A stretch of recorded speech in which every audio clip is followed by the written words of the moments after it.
have to eat what you kill. And if you don't kill, you don't eat, and you don't have those resources. The longevity, the salesperson, is how you build a business within a business. Amen. And then if you didn't, like, you were destined to be a failure. I went down that road more so of learning sales skills. And I think that's why I ended up just dominating the space, breaking every industry record, because I was nothing like all the other people in sales.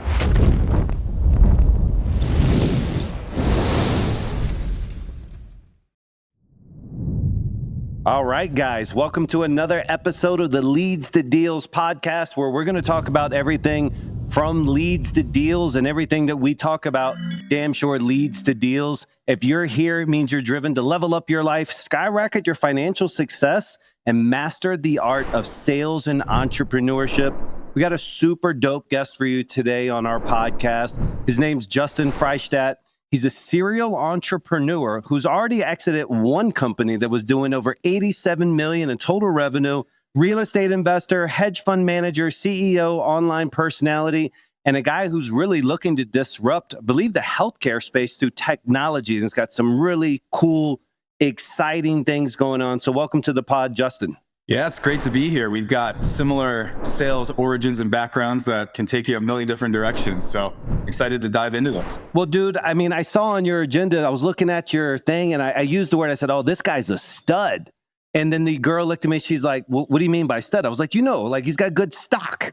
And then, and I'm going through your pedigree, if you will. And I was like, oh, this guy's a really like bright college educated guy. But then I saw that, yeah, you're college educated, but did you actually dropped out as well too? And you went into your entrepreneurial journey. So question first, were you like one of the first people in your family to go to college? Was your family upset that you ended up bouncing out? Walk me through kind of like that education trajectory. Yeah, it was definitely not the first. So my mom's from a tiny town in West Virginia. She was the first one to go to college in her family. And then my dad, I guess, probably the first, and his brothers. My grandfather, his father came in through Ellis Island, immigrants fleeing the Holocaust. So very interesting for me. It was, my family's like, you're going to college, you're going to do this thing. I had horrible grades. I basically didn't even go to school. I was only there to play hockey. And I was in summer school and winter classes just to get my eligibility up so I could still play. So college really didn't have anything for me there. And eventually I just dropped out and, found my path in direct sales. How old are you, Justin? Right now, 37. Right now? All right, great. Yeah. The reason why I say this is because we're of the similar age, man. And, back in our era, we're kind of that last era, I feel, where it was like blindly mandatory that you had to go to college. And then if you didn't, like, you were destined to be a failure. And so it was like it was a precursor to success that if you told somebody, well, I might go or I might drop out, like you were going to be a bum on the side of the road. And so do you kind of feel that way too? Like it was kind of destined that you had to do it. It was a protocol. 100%. It was like, if you don't do this, your life's over. And that's kind of just, I guess, the culture of the time for sure. Yeah. And what was the degree you originally wanting for, Justin? Music. Yeah. Okay. All right. Well, what kind of music? Like, what does that mean? I wasn't expecting that. So I was a guitar player first. No shit. But I was really talented in terms of art, translating brain to hand. I was great at piano, drums, bass, picked it all up very quickly. But I can't draw. Like I can barely draw stick figures. So interesting how the brain connects art, but that turned into audio engineering. So I would go in the studio and play every single instrument, mix and master those tracks. And then what I realized in college was I would rather find the rappers and bands on campus that wanted to use the studio, and I would charge them for the time and then charge them for mixing and mastering. And I'm failing my classes, but I was making money. And I guess that was kind of the first sign that I should have just been an entrepreneur. Yeah, and that's that vibe. You're like, wait a minute. So I'm making money off of the passion. There's a book. There's a really good book. I heard Rogan recommend it. I've given it out to a couple of my guys. It's more like The Obstacle is the Way type of a vibe, where it talks about that resistance that you get. And for a lot of arts people, they can't really bridge that gap where they have this passion with art and they're never able to incorporate the business side of that vibe, and they get taken advantage of. And it's like, there's a real nuance to it where you can have the curiosity, creativity that comes with being an artist, but also the actual entrepreneurial skills or business skills to build off of it. So it sounds like you kind of bridged that gap. Yeah, I was a I don't know. You ever take those personality tests that tell Yeah. you what your core skill sets are? For me, the biggest one that I can't remember which test it was, but it was futuristic, the ability to see how dominoes fall and then reverse engineer things. So it was very difficult in my mind to look at the odds and percentages of making it as an artist. And even if you go be a producer on a show, if you're lucky enough, like I interned on the Carson Daly show in college, and I was looking at people who have been doing this for 20, 30 years, barely making a living. And I'm like, the odds are stacked against me in this vehicle, no matter how good I am at it. So I was very practical about picking a path where I could be successful. And, I figured I would just come back to music later in my life as a passion once I'd figured out, the money side of life. Yeah. Do you feel like you were always a great communicator? No. Like you kind of had that knack? Great. No, Yeah, but very difficult for me. You got into face-to-face sales, though. That was kind of like your baptism into the communication space. Yeah. And it was the greatest thing I ever did, because through the repetitions of forcing myself to stay in it and not quitting is how I got good at communication. It was definitely not natural. It was just of the limited paths I could see at the time of people making money. I wanted to make money. I was always upset that I didn't have the money to buy the car or whatever it was. So I was looking at, okay, where can I go find people making money? And I was working in a warehouse for $6, $7 an hour packing orders. And then I would see the sales guys at the organization. They're making six figures. This was back in 2009, 10. So, probably like making 250 today. And I was just like, I don't care what it takes. I got to go figure it out and go do this. What was that first sales job that was door to door? Was that like salary plus commission? What was that original structure in the beginning, or was it just commission only? Yeah, my first 10 years was 100% commission. Eat what you can. Justin, I love it, bro. I didn't take, first off, I think it's the most critical. I wish I have 120 some agents here on the other side of this door's call center here. And I wish the laws here allowed me to do commission only. It created a monster that became a habit, which became a personality. And you're truly like, you have to eat what you kill. And if you don't kill, you don't eat, and you don't have those resources. So I always tell people, I feel blessed that I had a really bad tax liability issue that came from just being a 20-some-year-old kid making real cash, but I had to pay myself. So that's great. Door to door. How bad did you suck at it in the beginning? Walk me through exactly what it was going on in the beginning, that initial trajectory, et cetera. Horrific. I mean, the only reason why anybody would buy anything from me is because they felt bad for me, right? It's like, shaking, sitting in the car, scared to walk up to the door. I went through a long period of time of being terrified. I don't know why I stuck with it. I really don't, because I was terrible in the beginning. Yeah. And, most people read sales books. I didn't do that. I mean, I've read them, but I wanted to understand what was going on in my brain. Why was I so scared? I was reading about those things, how to train your brain to think, understand yourself, communication. I went down that road more so of learning sales skills. And I think that's why I ended up just dominating the space, breaking every industry record, because I was nothing like all the other people in sales. I think that resistance that we've spoke about a couple of times, I try to train these young men and women out here. Two of my favorite things are reading and running.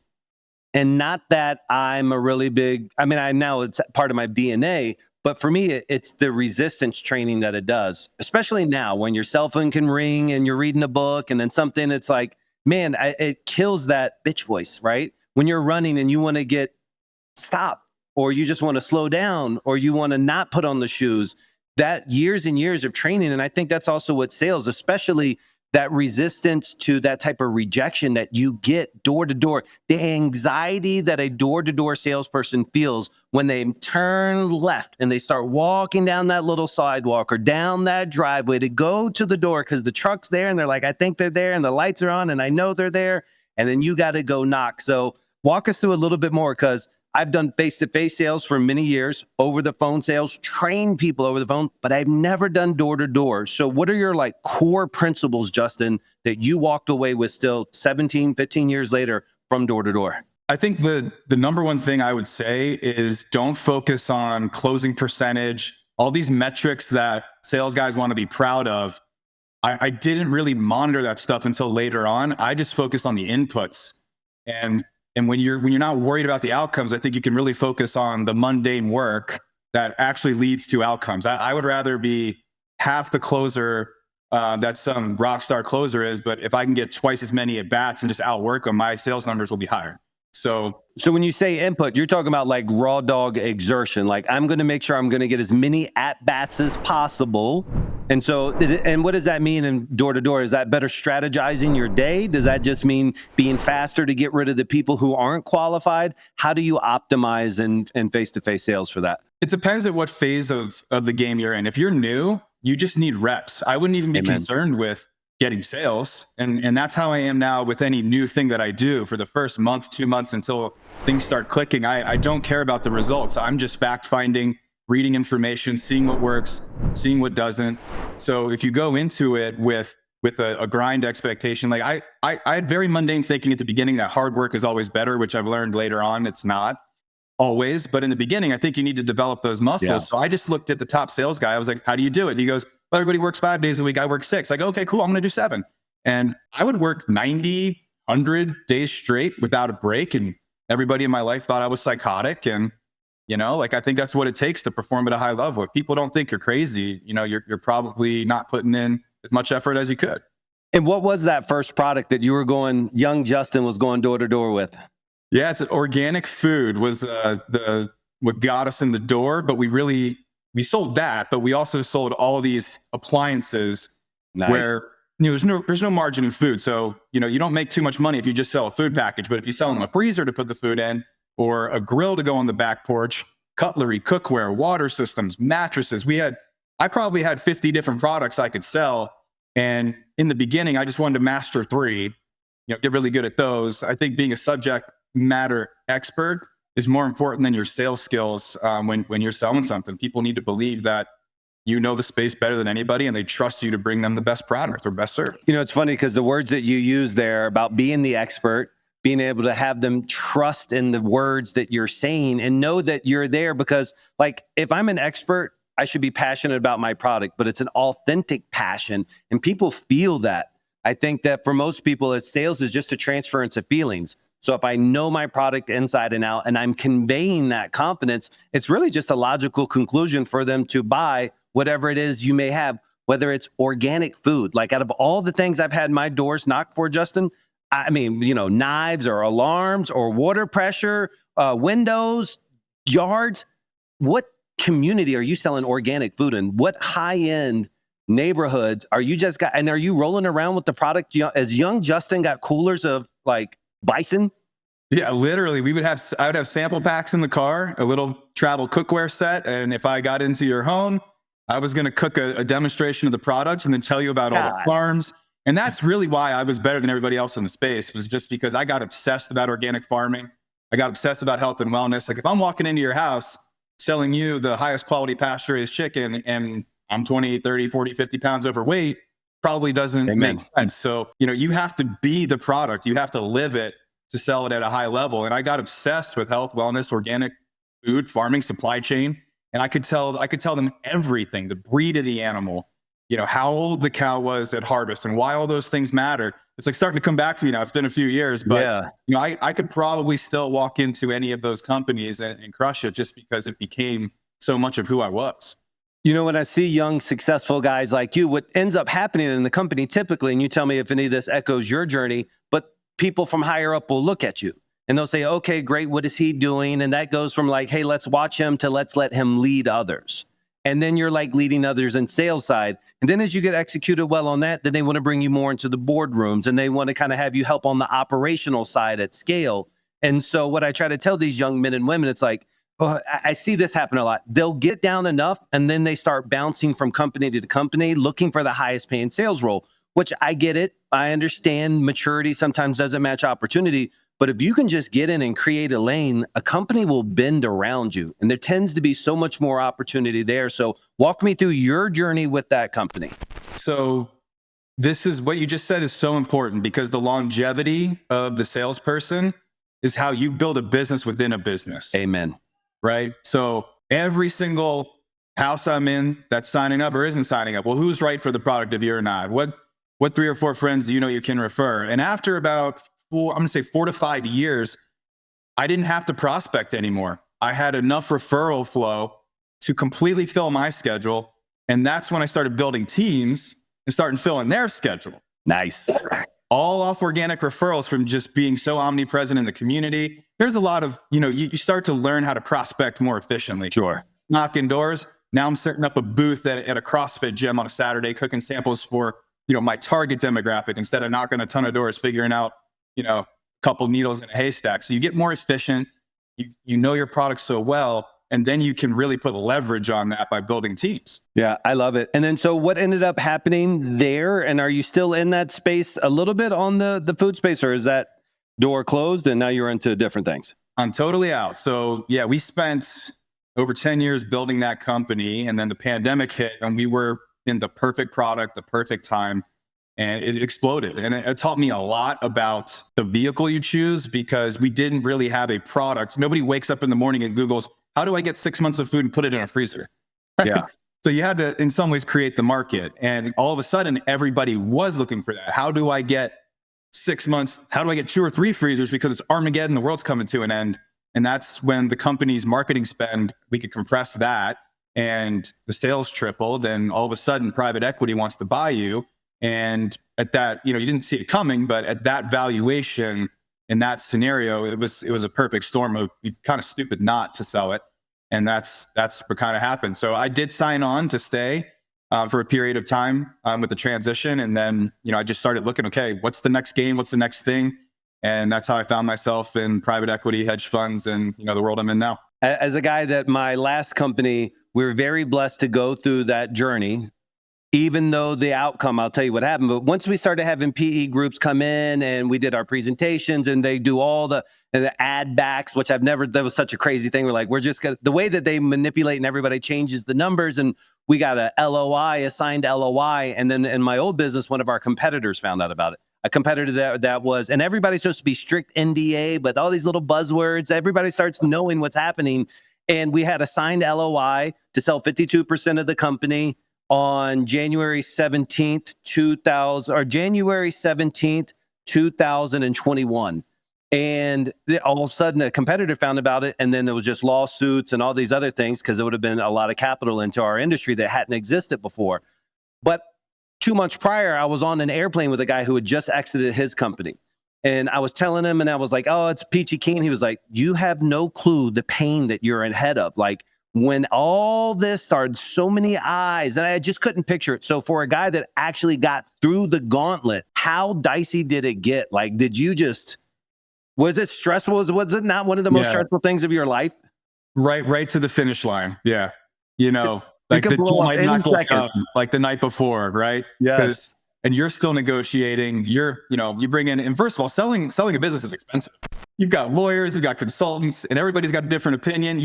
Going into it, you're like, oh, a company like this should just sell for 5-6 times, right? Yeah, but then they come in with their complex equations of why it doesn't, and how much infrastructure you invested in, and can the company go to 100 million, annual over, and it gets very complicated, and everybody's got a different opinion of what the whole thing's worth. And then underneath that structure, you've got all the key players that think they deserve this or that, and everybody's, you got different agreements, and you got to get it all to come together to get the transaction over the finish line. I remember we had to pay, I forget how many tens of thousands, just for this one little document, but it was about a professional opinion on how we were going to distribute the funds, the tax strategy, right? And I'm like, so wait a minute, this is how it works at this level? Like, these guys are doing such creative things that the CYA, you'll actually go out and hire a super high-end tax company, and they'll just write a letter. So it's just like, I didn't even know this world existed. And then we met with a politician because there was some legislation that could be coming through. Like, it's the craziest thing. So to get to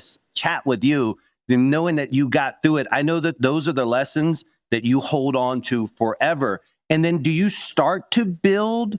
Because now you know what these places, outside investors and funds, are looking for. So how does that change the way you start your next venture? Or what is it that you take from that into your next businesses, Justin? I think it's a great question, because I look at, how do we win? How do I win at the highest level? And my answer was always not start something from scratch and build it for 10 years again. It was, okay, who is somebody, okay, we've done this one time. Who's somebody that's done it 20 times and not sold millions, but sold for $1 billion, or, has gone to $1 billion market cap publicly? I've never taken a company public, right? Sure. So I started looking for the people that I could partner with as a huge head start to be a number 2 or a number 3 in the company and still do what I'm great at, but start at a much higher level. I learned that I don't want to do the founder journey if I don't have to, because I have no ego. I don't care if my name's on the door. I just want to win. Amen. And the fastest way to win is to attach yourself who have already done the things you want to do. And so what did you end up going into? Yeah, so I just started. I knew I wanted to get into this money world. I had been investing pretty heavily as a limited partner in syndications and other types of funds. So I knew the space pretty well from the LP side, and I wanted to be on the GP, especially coming from a product where you didn't have great margins. There's nothing better than the raising capital money game margin. Sure. So found some guys that were starting a hedge fund with a same kind of thing, a partnership with a multi-billion-dollar institution, friend of a friend. Guys exiting their business, I'm exiting mine. So we went together, and we had some of the best deals in the world from day one to raise for, because we were leveraging people, relationships. So we were raising for Flexport, $5 billion plus company, SpaceX. So these are the unicorn private investments that the whole world wants. And we were raising for that in our first year as a startup hedge fund. So that was key to bring capital in the door. And I think checking the ego is so important, right? It's like, I don't have a track record in this business. So I need to attach myself to someone else's track record and then learn. And then maybe someday I'll be the guy that starts my own funds. But I didn't see that as a smart route. So what does that day-to-day life look like? Raising capital for those types of tier one, because this is not a boiler room. This is not a mom and pop. This isn't like, hey, listen, you got $20K. We're trying to buy a self-storage facility. These are big things. And so I assume there's some pluses and some minuses, but what was your day-to-day like? Or what is it like? Yeah, so it's just bigger, better rooms, right? It's always a people game. It's no different than knocking on doors where I started. I just started knocking on big rooms. So I knew this personal brand thing was going to be key. I knew I had to build it. The guys who are now my partners in a couple of funds, I hired them to build my social media. And it was the smartest thing I ever did, because I would go on shows like this, and then it would be, okay, when's your in-person event? Can I speak there? So just by getting into all these rooms and just building relationships, presenting, the deals that I had, if it was right for them, if it wasn't, didn't really care. Right. I just wanted to know people. And that's how the money started coming in. It was tons of inbound leads to my Instagram, and moving those people to Zoom and saying, hey, we got a trading fund here that might be right for you. We've got these private equity opportunities. We've got real estate. We got all these different lanes for different types of investors. Are you an accredited investor? 100K minimum or more. That's usually most of our funds. Right. Or are you a family office? Are you an institution? Do you write bigger checks? I have relationships with guys that, unless the check size is 25 million and up, they don't even want to look at the deal. So it just really depends, what you're doing, and you want to have a suite of products and an investor database of people that match those things. So you're kind of just brokering relationships of, somebody who needs something and someone that wants to deploy into that. And I don't want to be negative, but I tell you what, a guy like me, sometimes I see it's damn online, and even at some of these events that you go to, it's kind of hard to navigate through who's really talking it and then who's doing something squirrely on the side. And I guess that maybe goes back to leveraging on, somebody else's brand, or you're coming with somebody who's already established. But what kind of crazy stuff have you seen?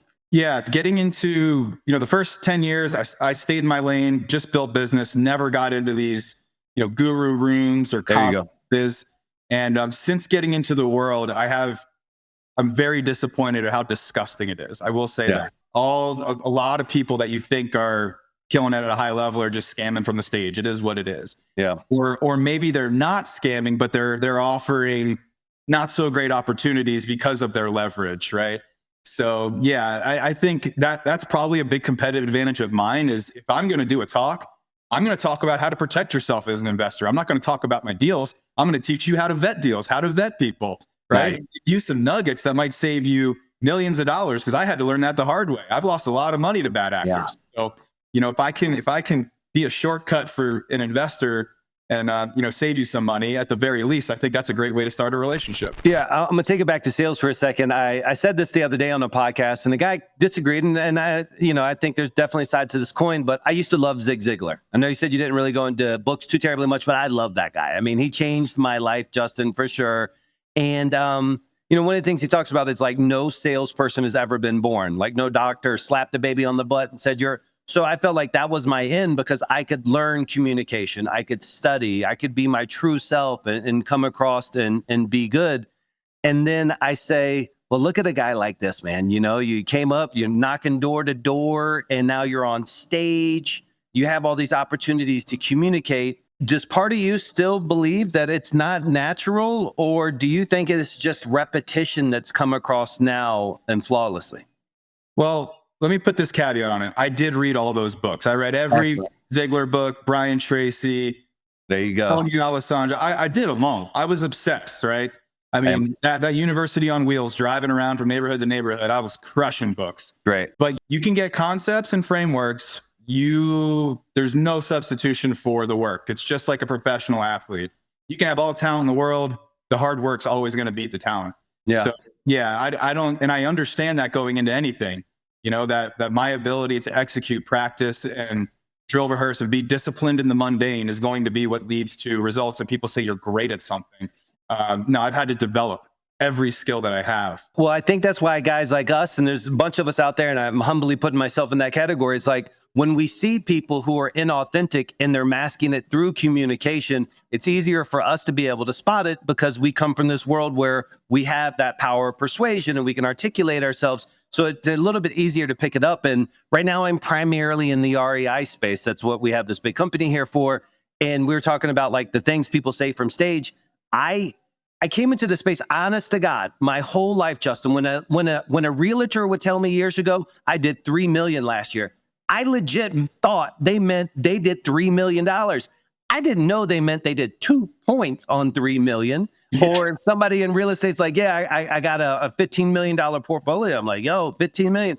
It took me forever to understand, like, they have 15 million, but it's leveraged. They still owe 14.75 and they only own 4% of that deal because they're the LP. And it's like, it took a while to be able to see through that in this space. And I just thought everybody was like, no, this is actually mine. This is what I have. Yeah, it would be really cool. I could sit here and say, hey, you know, I own 1,600 units of multifamily, hundreds of millions of dollars. The reality is there's a lot of partners and people involved in those units. I own a very small percentage of it. You know?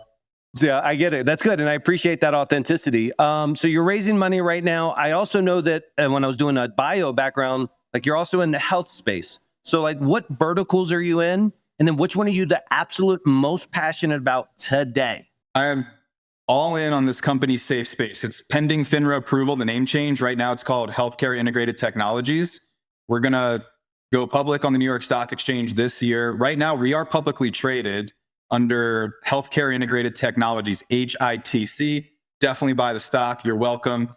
We're not on the big radar yet, but the company has, been developing incredible technologies with AI that's going to save a lot of lives. So that's why we're changing the name to Safe Space. It started in senior living, using ambient technology to get rid of wearables. You know, if you have someone with dementia who's got the Life Alert or Wander Guard, and they wake up, they don't know why they're wearing it. They cut them off. They get out of the facilities. They get hit by a car. Like a lot of people die because of that. So the ambient technology is locking doors. It's unlocking doors depending on who can go through it and who can't. Someone falls in a nursing home, they might not get found for 12 hours right now. The ambient technology will send the video clip, alert who needs to, get it. So that's how it started. But then it was like, okay, we can use thermal cameras to detect a gun in a backpack approaching a school and lock a school down with AI before a shooting can take place. So there's a lot of use cases that this company is going to be rolling out that are going to change the game in a big way across the country and the world. Yeah. So Justin, how long have you been affiliated with this? I'm new. It's only been about a month. So I was brought in to do a capital raise to lead that effort. Even though the company has no debt, when you're uplisting to the New York Stock Exchange, you have to check a bunch of boxes. You have to have a certain number of shareholders. You got to have 2 years of burn rate plus a certain amount of cash on your balance sheet. So we literally just raised the money to check that box and put the money on the balance sheet. So right now, I think we have over 3 years of runway in terms of burn rate. And we raised that money in 3 weeks, a little over 11 million committed in 3 weeks, all from friends and family. A nice round, which is pretty cool because when you raise for a public company, there's a discount to the public stock price. So in a way, you're not just raising for the potential of the company, but really a discount to the current market cap, which which is pretty neat. So first off, this is amazing. I love the name change to Safe Space because it sounds like it allows you to be a little bit more reflective of what it is. And it's not just only healthcare per se, but it's like just general welfare and creating those types of environments. When you say ambient technology, I don't understand that. Were you just saying it's like floats in the background? I mean, help a guy like me who's like, all right, let's put some money into this bad boy. What exactly is ambient technology? Cameras, essentially. Okay, excellent. Right? So we're a SaaS company, right? Excellent. We don't do the hardware, but let's say that we're going to put this into a casino. All the cameras are already there. You put it into a school, all the cameras are already there. So the technology integrates with those cameras, and they call it ambient technology. But it's basically cameras and AI, detecting what it's seeing and then doing its thing. Amazing, bro. And so walk me through what's the trajectory on. First off, is this your first time ever being involved with the company who's going to go and be converted and go in public? Yeah, first ride on the public, but we do have private equity positions in late stage in the other funds. So we should ring the bell on Flexport in the next 12 to 24 months. That's going to be a cool day. So I've got a couple opportunities to go public here as a private investor. Dude, to me, it's just like, it's what all the movies are for. It's what all the opportunity is. And then knowing that you're able to take a product to market like that, and then allow the entire world to be able to know and to participate. What will it mean to the product or the company? Because it's not just like people aren't doing this for a cash grab. It's for an infusion to invest. So like, what will it mean for the company when it goes public? Man, it's going to be a lot of different things, because we're putting, and this is when you're investing in a company like this, like we'll call it like more on the startup side. The market cap's sitting at 40-ish million, not very small publicly traded company on the pink sheet. So it's really, how do we put a global team in place of world-class players, right? So CEO, 22 exits. He's already rang the bell on Wall Street several times. Our CFO's done it 4 times.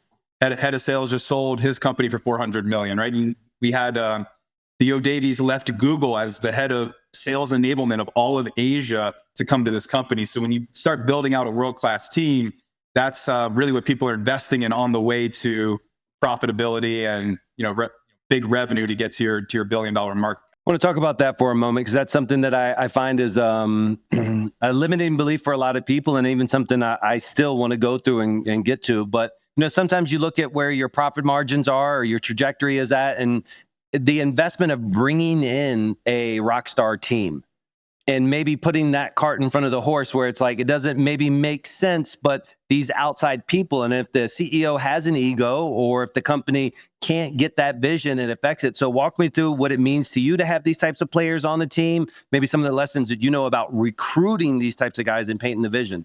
Yeah. So one thing I've learned in this experience that I've never seen elsewhere is that when you really have something that's going to change the world, people don't come and ask for money. They come and ask for equity, right? So if you can bring in key players that have already had gigantic success in other areas of life and they don't need money and they want to work for the equity, that's the type of player you want to add, right? So I like that. Yeah, that's very interesting. And those key players become some of the biggest investors, right? They're putting money up to come to the company in a lot of scenarios. Dude, I love that a lot. For us, outsiders that are looking in, I've never bought anything OTC. How does that even work? It's no different than buying a stock that's on the NASDAQ or the New York. You just go to your brokerage and buy the stock. Is it really available on Robinhood for guys who use those? It's funny, like Robinhood's the only one we're not on. You can get it on E-Trade, Schwab, Fidelity. Okay, great. I got E-Trade. We're working on getting onto Robinhood. That's cool, man. One last question, man, and I really want to know, for a guy like you who's in this position and you've gotten success, you've been able to leverage some of your prior experiences, sounds like compounding, which is what we all hope for in life. We're able to take a little bit, add on, learn, take a little bit and add on. What do you see yourself doing here in like 3 years? If I check back when you in 2028, Justin Freistadt, what is he at in 2028? Yeah, Scott and I are partnering up. He's the CEO of Safe Space. We're partnering up. His background's real estate, and he did $1 billion on Wall Street before founding companies and exiting. So we're putting together a $100 million real estate fund right now. It hasn't launched yet, but it's coming. So I would imagine we're going to be buying a bunch of hotels on the Marriott side of things.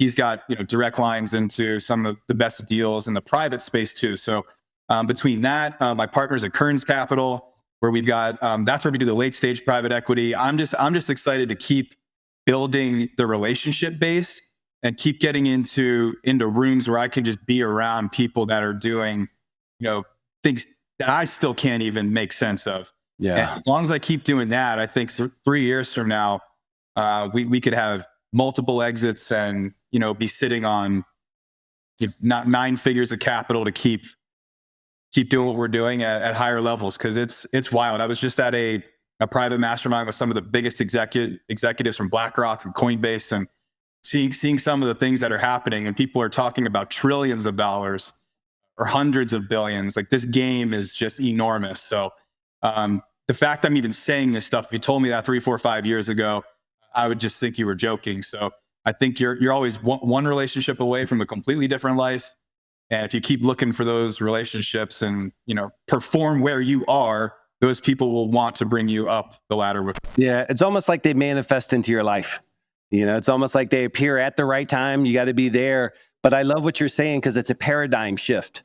Like you said, 3 years ago, you may not have been even ready to understand or appreciate those types of numbers. But to hear you say that, it literally, when you said that, you're talking about hundreds of billions or even trillions. I'm like, okay, when was the last time those words registered here that wasn't on TV from somebody that I know? And so I love it, because it is that paradigm shift of what's possible out there, and being able to get in those rooms and circulate with us. And all, ladies and gentlemen, from knocking on people's door to sell organic food. That young man who nervous in his car, shaking through this journey, to now working with people to help take companies public. Dude, I am super stoked to continue to learn more, follow your journey. If you love sales, if you love entrepreneurship, give you a follow. Justin, how can they follow you personally? And then let's go over the stock ticker again, or the codes. Yeah, I'm on every social media. I got a strange last name. It's at Justin Freistadt. So I'm easy to find. And shoot me a DM. I answer all my DMs myself. I'm looking to network with anybody and everybody. If you're trying to get to a better level, I want to meet you. Some of the best people I work with today, were just getting started a few years ago and have done amazing things. So don't be complexed by where someone is in the food chain. And I just want to meet everybody. Yeah, dude, I love your journey. I think, again, it gives credence to sales, and treating that as a profession can open up every single door that you could possibly want in your life, to be able to make your life better, your family life better, strangers' lives better. Like, I truly believe that sales is unlike any other profession out there, and gives you the foundation to build the dream life that you want. So, Justin, thank you so much. And real quick, again, how do we buy? What's is it still going to be HITC? Yeah, it's HITC until FINRA gives us the green light on the name change. And then the way it works, they give you a couple options for what your ticker can be, and then you pick from that. So nice. All right, cool, brother. I appreciate it, man. Thank you so much for coming out and chatting with us. Absolutely. Thanks for having me. I appreciate it, brother.